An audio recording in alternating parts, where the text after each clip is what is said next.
Welcome back to our channel, where we uncover the most shocking true stories in history. Today, we're diving into one of the most daring and intelligent crimes ever attempted in America. A plot so calculated, it baffled even the FBI. Buckle up, because this is the story of the Harvey's casino bombing. It was a bright summer morning in Lake Tahoe, Nevada. Tourists flooded Harvey's resort hotel and casino, unaware of the storm brewing beneath the surface. A man entered the building carrying what appeared to be an ordinary typewriter case, but inside it was one of the most sophisticated bombs ever made.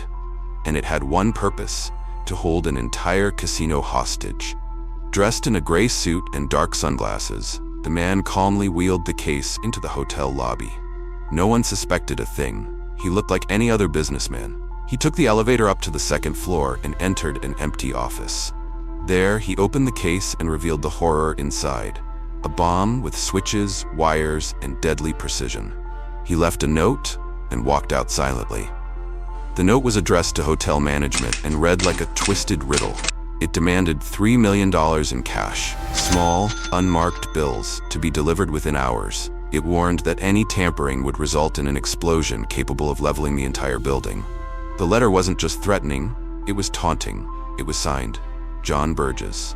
Panic spread like wildfire once the device was discovered. Guests screamed and ran.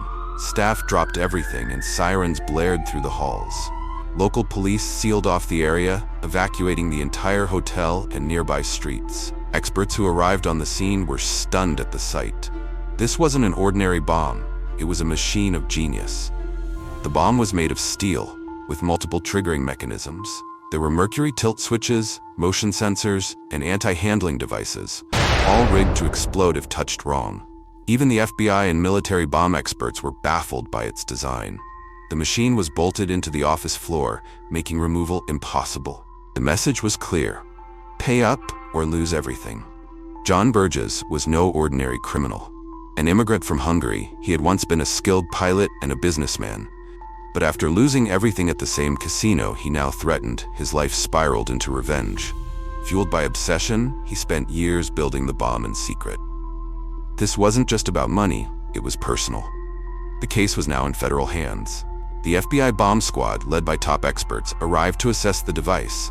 They scanned, photographed, and even built a replica for testing. But every angle they tried led to the same result. Boom.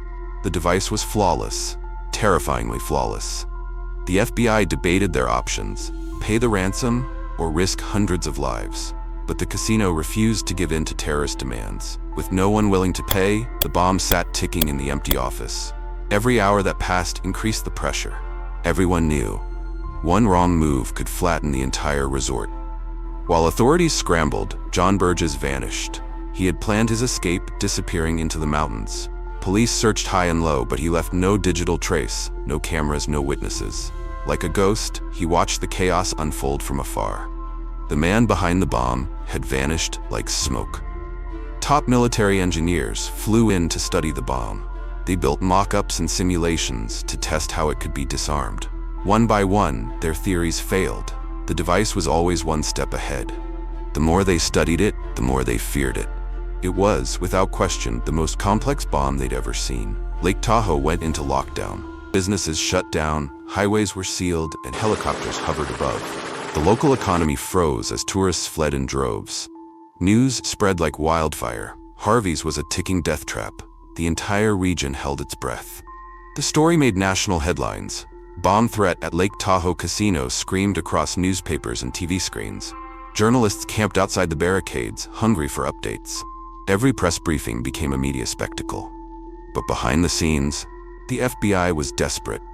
After days of standoff, the FBI faced a horrifying choice. They could leave the bomb, hoping Burgess would return, or attempt a disarm. The engineers warned any move could be fatal.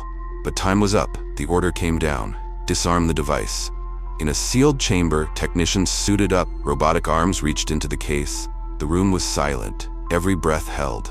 A pin was triggered, a switch released. Then, boom! A massive explosion rocked the hotel's second floor. The bomb had gone off. Smoke and dust filled the building. The entire office was obliterated. But miraculously, no one was hurt. The evacuation had worked. The casino was damaged but still standing. The bomb had done its job and failed it too. With the bomb now destroyed, the FBI had one goal: find the man behind it. The clues were scarce, but one detail led them forward. The bomb's casing had a unique weld, a signature only a few knew. That clue pointed straight to John Burgess. The FBI had their prime suspect, but the game was far from over. What do you think happened next? Comment below with your theory before you find out. For days, the FBI had been working with only fragments of leads. Then, the biggest break came from an unexpected place: John Burgess' own family. Two of his sons, shaken by the news broadcasts, realized the device looked eerily familiar. They remembered helping their father move a heavy metal case weeks before, never suspecting what was inside. Guilt gnawed at them until they could no longer stay silent. They contacted authorities, confessing their small part in the transport and construction. Every detail they provided, the tools used, the location of his workshop, pointed the FBI straight toward a ranch outside Fresno, California. Surveillance confirmed movement on the property, but Burgess kept to himself, rarely venturing out. Agents knew they were getting closer, but they needed to move with precision. One wrong move and the man could disappear again, just as he had before. The net was tightening, and this time, Burgess would have nowhere to run. It happened before sunrise. FBI agents surrounded the isolated ranch in total silence, cutting off every possible escape route. Through night vision scopes, they could see Burgess moving inside, unaware of the danger outside. A flash of movement, the door creaked open, and a team of agents moved in swiftly. He was taken completely by surprise, offering no resistance as he was handcuffed. On the property, investigators found a chilling treasure trove: bomb schematics, the exact tools used in the Harvey's device, and leftover components. The air was thick, with the smell of oil, metal, and unfinished work. A workshop frozen in time. Burgess refused to say a word during transport, his face unreadable. The man who had once terrorized a city now sat silently in the back of an FBI vehicle, his fate sealed. The operation had gone flawlessly, and the hunt was finally over.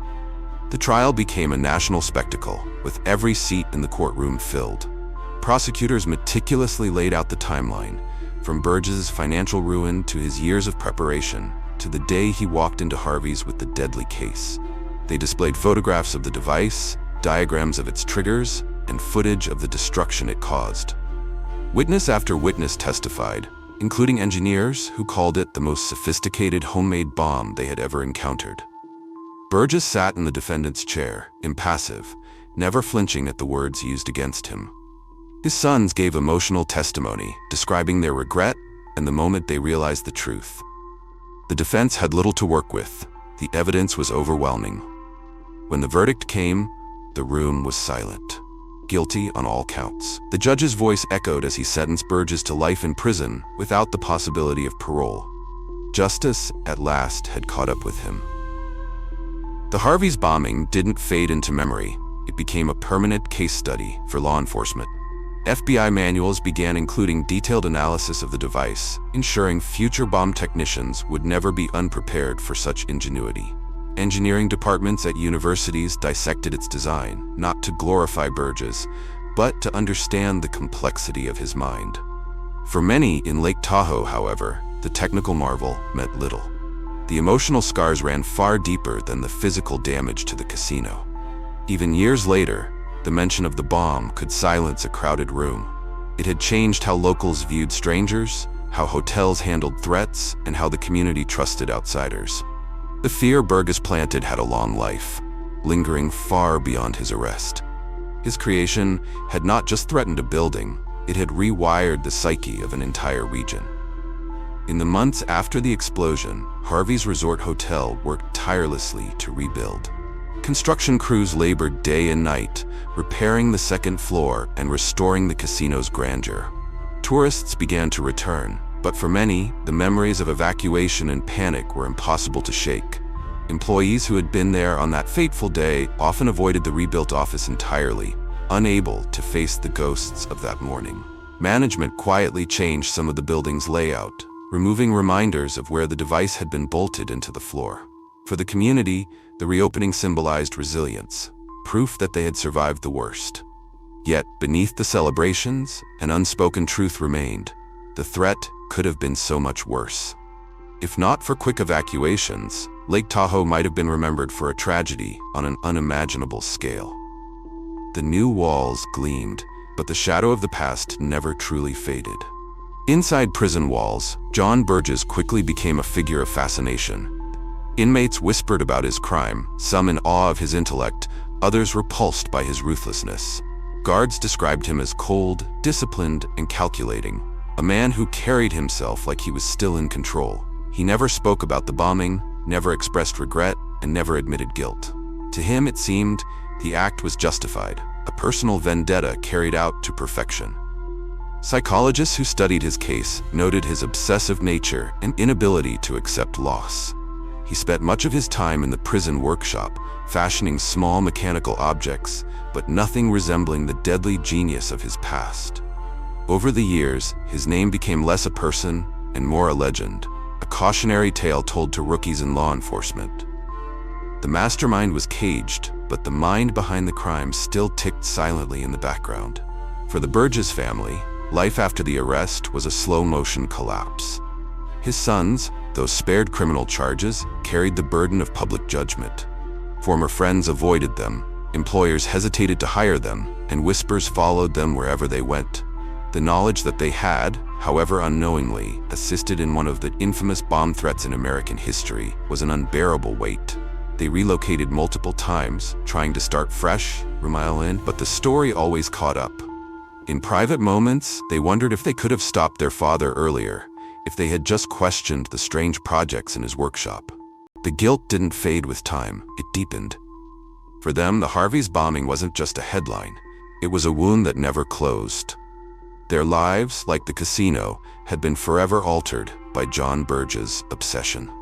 As Harvey's casino regained its rhythm, the site of the explosion took on a strange, almost sacred status. The damaged room was never reopened to the public, sealed off as a silent reminder of what had happened. For new employees, it was a story told during orientation, a warning about vigilance.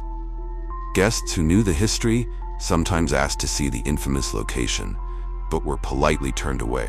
The management understood that some parts of history were better left undisturbed. Instead, they turned the incident into a lesson in preparedness, training staff for every possible emergency. Over time, the laughter of slot machines and the cheers of card tables drowned out the echoes of fear. But for those who had been there, the memory was just beneath the surface, ready to return with the sound of a siren or the smell of smoke. The Harvey's bombing forced casinos across the country to rethink their security strategies. Metal detectors became standard, and suspicious packages were treated with immediate urgency. Law enforcement agencies updated their crisis response manuals, incorporating the lessons learned from the FBI's long standoff with Burgess' device. Bomb detection technology advanced rapidly, driven by the need to prevent another incident of this scale. Experts acknowledged that, ironically, Burgess had contributed to public safety by exposing vulnerabilities in the system. But the lesson came at a heavy cost: millions in damages, years of fear, and the permanent trauma of those involved. In a strange twist, the criminal's act of vengeance ultimately strengthened the very industry he sought to destroy. The story became a reminder that even the most destructive plans can have unintended consequences. John Burgess was a man of remarkable skill, able to create with precision and invent with brilliance. In another life, his mind could have built life-saving machines, groundbreaking technologies, or innovative designs.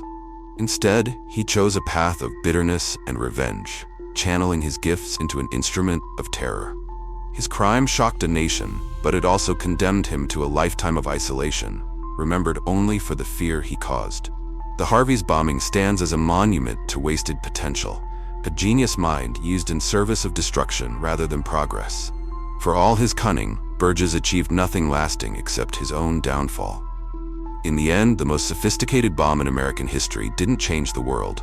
It only destroyed a part of one man's life. And that, perhaps, is the most tragic part of the entire story. Some call this the perfect crime. Others see it as a tragic waste of talent. Do you agree with that?